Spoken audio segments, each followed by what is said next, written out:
What's up, everybody? How you doing? It's been a while. Um, okay, let's just get right onto it because this is gonna be a long one. A lot has happened since my last video. Okay, so remember that guy, my roommate, that I told you ate all my food and that I hated him? Well, he turned out to be not so bad, and I felt really guilty after I actually got to know him for like saying that stuff about him. So don't ever do that because it's judging people, and I feel kind of like a hypocrite for doing that because I usually don't do that. But anyway, so me and Patrick, my other roommate, who also got his food eaten, we were talking and we were like, okay, we're gonna go to the office and tell them that he's stealing food and he's gonna get kicked out. So the next day, or I don't know, it was a holiday or something, but the next opportunity we had, we went to the office and it just happened to be closed, like they were on their lunch break or something. And if that hadn't happened, I would not be here right now. Oh, and by the way, I'm in American Fork, Utah, living with my parents. But we'll get to that. Okay, so we did not get a chance to tell them because the next day I went out and had some lunch or something. Probably had some Panda Express. It's Chinese. I didn't eat Panda. They're endangered. Anyway, I came back and Patrick and the new kid are on the couch just talking and just having a chat, like they're friends or whatever. And I was like, oh crap, they're gonna talk to me, and I just wanted to go in my room and just be alone. But then the kid was like, hey man, you got a car? And I said, yeah. And he's like, could you give me a ride to the pharmacy? And being the nice guy that I am, I'm like, sure, give you a ride to the pharmacy. And oh, well, okay, first of all, I said sure, or no, I might have said maybe. I don't really remember because since that day, for the next 3 weeks, it felt like one continuous day to me because of what happened. He told me that he has a prescription for Adderall, and he would give me some if I took him to the pharmacy. And well, I agreed because hey, it's Adderall, and people have told me before that I might have needed it, so I was gonna try it, even though it's a felony for him to give it to me. So, oh, and even up until this time, I still did not know this guy's name because I forgot it the second he told it to me a couple of days before when I first met him. So anyway, Patrick decided to come along too. So me and Patrick and Shamil, that was his name. We went to the pharmacy and we're sitting there, and it's like 20 minutes after his appointment and they still haven't called his name, and he's like, man, I just want them to call Shamil. And I'm like, what is that? And he's like, Shamil. I was like, is that a name? Is that even a word? He's like, yeah, that's my name. So turns out he was born in Kazakhstan, and he was adopted, and his parents live in Alaska. And they're lawyers, and they're super rich, and they have a house in Juneau and in Spokane.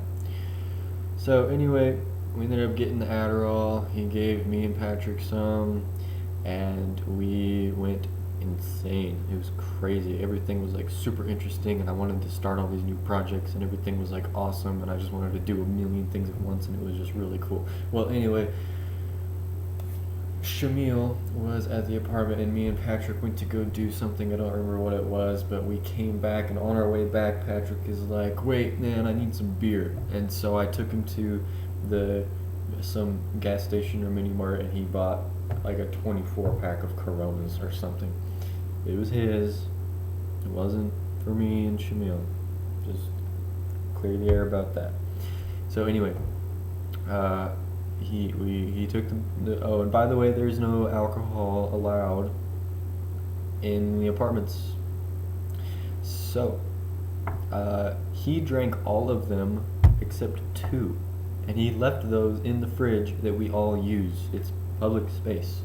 So I went and visited my parents the next day here in American Fork, for the weekend, and while I was gone, the management at the apartments came into our apartment and opened our fridge and found Patrick's beer. And so I came back and I was awakened the next day by a pounding on my door, my bedroom door. They were already in the apartment. They just let themselves in. And they were knocking on my door.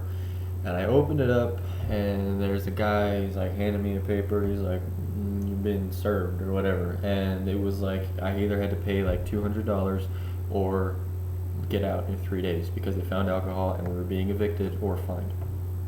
Well, first of all, I didn't have the $200. Second of all, that was not my beer.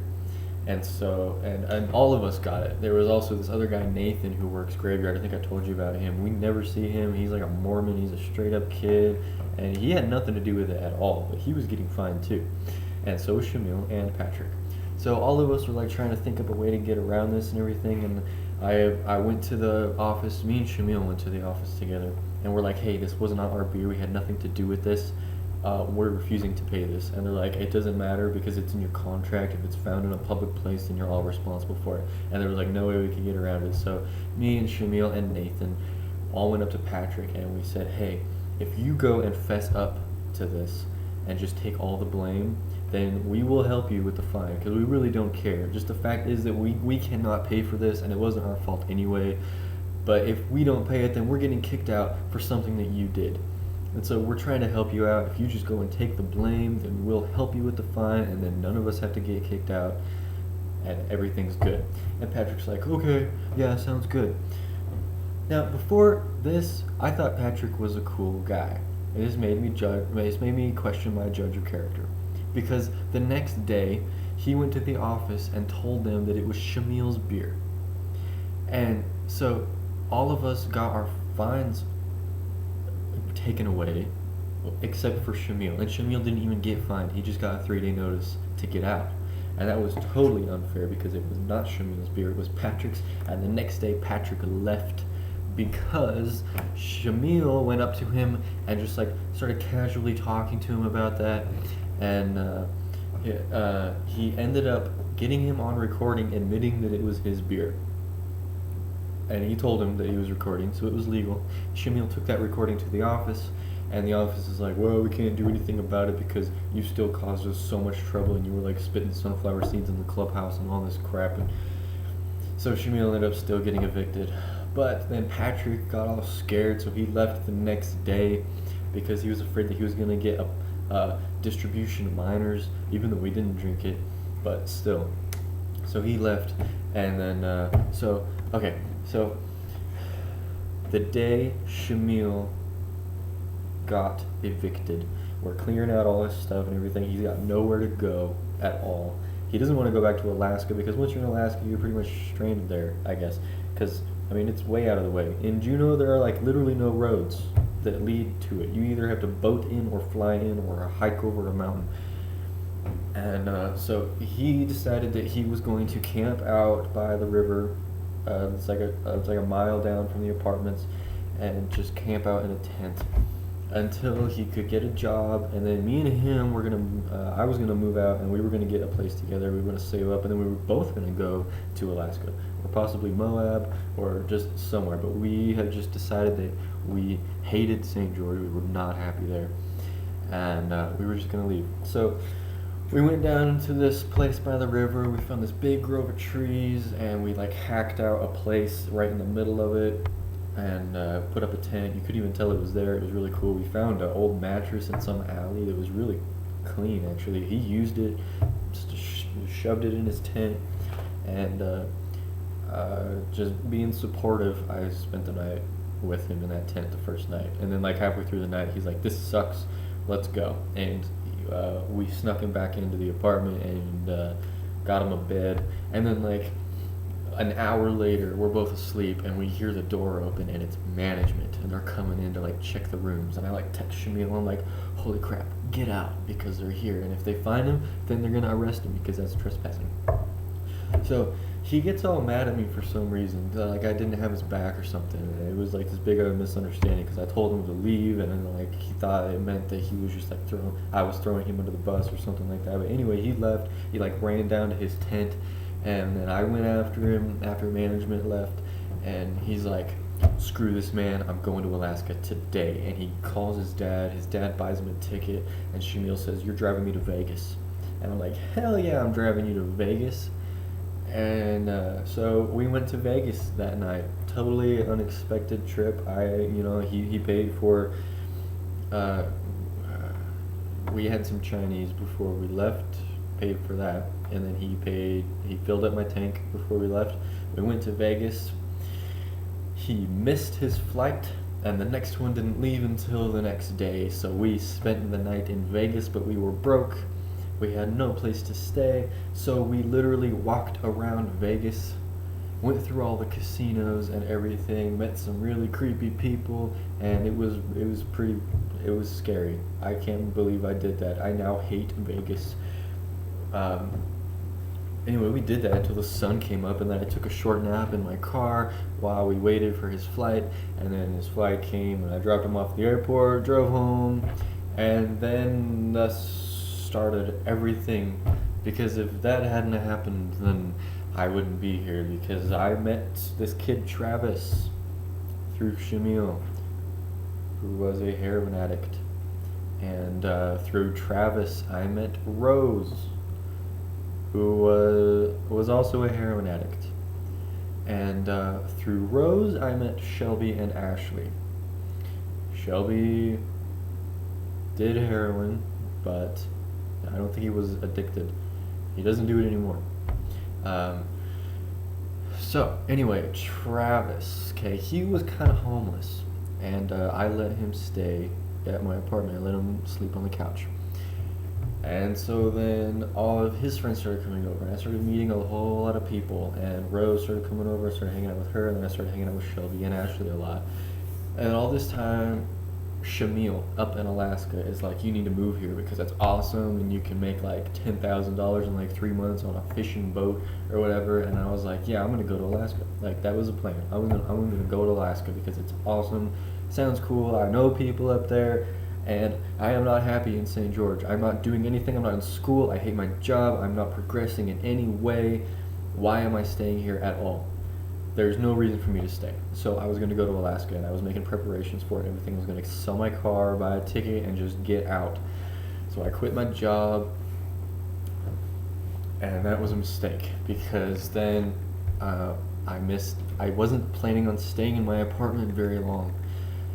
And I ended up staying there a few more weeks longer, and rent came, and I had no money, so I got an eviction notice. And during this time, I was really hanging out with Shelby and Ashley a lot, and I had convinced them to come to Alaska with me, and they were all for it. They were super excited. They were like in the same position as me. They hated St. George. They weren't doing anything here. There was no reason for them to stay. So they decided to come to Alaska with me. And they were also getting evicted around the same time as me. So it was like a now or never type of thing. And so what we decided was that we were going to sell my car and use that money to get tickets and just fly up there and stay with Shamil or couch surf or do something. And then we were going to get some jobs fishing or whatever, and then save up for like a year and then go and move to another country because we hate America. I'm sorry, I hate America. This place sucks, alright? I don't care what you think of what I say that.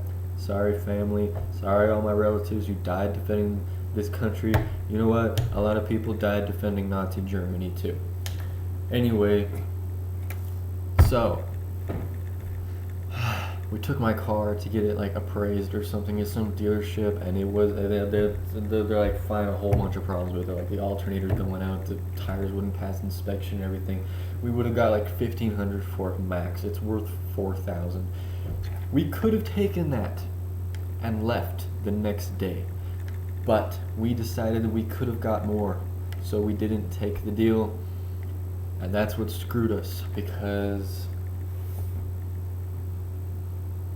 we ended up having to go to Clinton, which is a tiny little town up past north of Salt Lake, and we got stranded there because we had no money and we hadn't sold our car yet, and we were supposed to be in Alaska like 2 weeks before that, but then just crap started happening and we weren't able to do that. Well, anyway, so we were at Ashley's grandparents' house, right? And things were going pretty good for like a day, but then I realized there is no room for me, and I'm the low man on the totem pole because Ashley, that's her family. Shelby is with Ashley. They're just a unit. Um, I am in no way connected to them at all, and I've only known Shelby and Ashley for like 2 weeks. Which is crazy because then I just decided to move across the country, and then eventually the planet with a couple people that I had just met 2 weeks prior. So, so one day Shelby comes up to me and he's like, "Hey man, there's no room for you," and it sucks because it's like we used you and we bent you over and just you, and it. So I had to leave, and so now I am in American Fork, which is like an hour away from them, living with my parents with no money, trying to get a job, and shit sucks right now, man. Life is just stupid. I cannot plan anything that works. I have been trying to get out of this country for the last 2.5 years, and nothing has worked at all. And don't think I'm frustrated or upset or anything. I'm just kind of astounded. I'm amazed at how this is working. Now, you guys have heard me say before that there's a reason for everything, and I can look back at my life and just see this domino effect of just things that happen. And that one day where Shamil said, "Can I have a ride to the pharmacy?" And even before that, when the office was closed and I couldn't tell them that Shamil was stealing my food. If that hadn't happened, I would not be here right now with a plan to move to Alaska, or actually now the plan is like New Zealand or something, just anywhere. But I would not be at my parents' house. I would not be jobless. I would not have been evicted. I would not have met Shamil. I would not have met Travis or Rose or Shelby or Ashley or her family or anything. It's just crazy little things just sprout up and just branch out into life, and you can never know what is coming with these little tiny coincidences that happen in your everyday life. It's crazy. And so now I'm just here just like wondering what the hell the universe has in store for me to put me through this much crap in the last 3 weeks, and it's just crazy. I cannot wait. It's exciting, honestly, but right now I need a job because moving anywhere is going to be really expensive, and I cannot stay in here. Me and Shelby both agree if we have to stay here longer than 3 months, we're both going to kill ourselves because this is miserable. Trying to get out, and every step of the way, it's just, it's one step forward, 2 steps back. It's just we keep getting tripped up, and just crap just keeps happening. But anyway.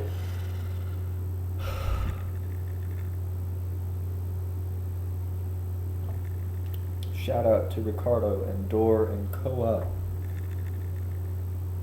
my followers, because apparently I'm a prophet, which I could be because my name is in a prophecy by Isaiah in the Dead Sea Scrolls. Anyway, okay, wow, this is a long video. Told you guys this was going to be a long one. Alright, that is it, and namaste, everyone.